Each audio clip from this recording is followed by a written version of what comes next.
Bismillahi Rahmani Rahim. Assalamualaikum warahmatullahi wabarakatuh. Ardayda kusoo dhawaada English Grade 8 buugga fasalka 8-aadka oo ayaantan awna duubistiisa. Duu Ilaahay karaal noqdo maanta waxaan duubaa Unit 2ga exercise-kiisa koowaad exercise 1ka oo ku saabsan vocabulary.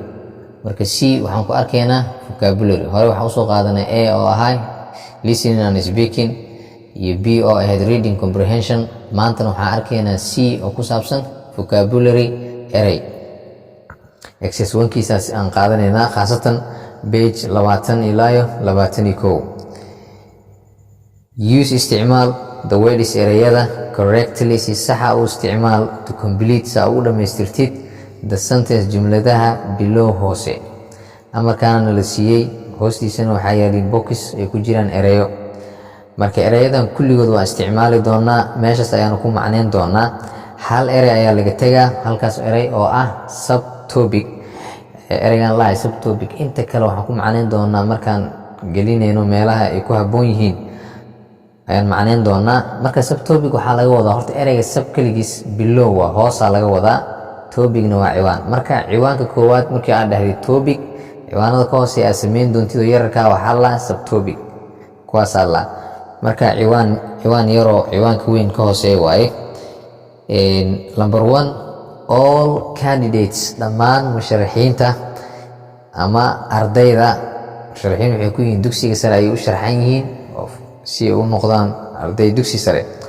Number 1 marka waxaa dhahaynaa number 1, all candidates, dhammaan ardayda will get, waxay heli doonaan certificate, shahaado ayay heli doonaan after kadib the examination imtixaanka. Marka number 1 waxaa gashay certificate oo ah shahaado.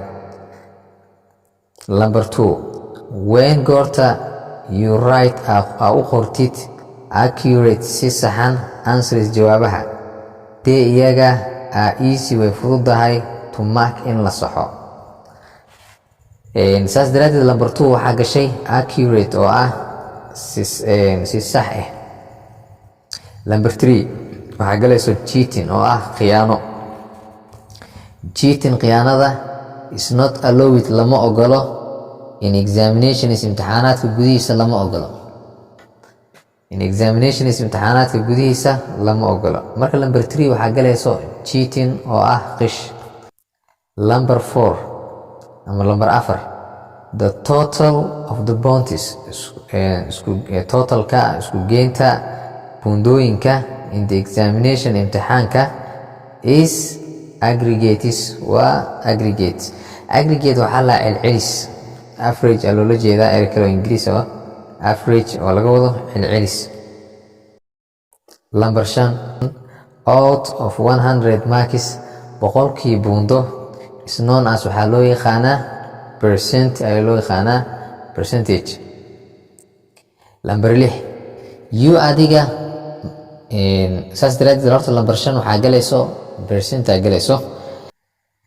Number 6, you adiga have to read, waa inaad akhrisaa the timetable, jadwalka before, kahor sitting for, intaad u fadhiisanin the examinations, imtixaanada intaad u fadhiisanin. Saas daraadeed timetable aa galayso number 6.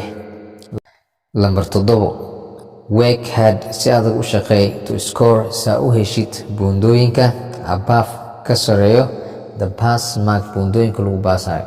Saas daraadeed number 7 waxaa galayso pass mark. Erayga score markii la joogo waxbarashada waxaa loola jeedaa to gain marks in a exam or a test, inaad hesho buundooyin imtixaan gudihiisa waxaa loo yaqaanaa score. Score sidoo kalena gooliska way noqdaan, goolalka iyo waxyaabahaas. Marka macno badan ay qaadanaysaa. Marka number 8 waxay noqonaysaa a candidate, arday is one, waa midka who is ready, kaasoo diyaar u ah to take, inuu qaato oo hadda loola jeedo inuu galo examination, imtixaan. saas daraadeed candidate aa galayso number 8. Number 9 waxay noqonaysaa the period, waqtiga one takes, oo mid qaadanayo in an examination, imtixaan gudihiisa ama dhexdiisa, is known as, waxaa loo yaqaanaa duration, inta lagu guda jiro. saas daraadeed marka waxaa galaysa lambar 9 duration. Lambar 10 waxay noqonaysaa without a pass mark, buundooyinka lagu baasayo la'aanteeda one has failed, mid wuu dhacay. saas daraadeed lambar 10 waxaa galayso failed. lambar 11 you adiga should write, waa inaad qortaa all answers, dhammaan jawaabaha clearly, si cad oo nadiif ah waa inaad u qortaa. marka lambar 11 waxay noqonaysaa ereyga galay answers oo ah jawaabaha. lambar 12 oo ah lambarka u dambeeyo a good grade, buundo fiican. enable one, mid waxay u suurtagelinaysaa to go to, inuu aado a good school, school fiican inuu aado. maanta halkaas ayaan kusii wado, ilaahay karaal noqdo. intaan ku kulmeyno fiidiyoga xigo. asalaamu calaykum waraxmatullaahi wabarakaatu.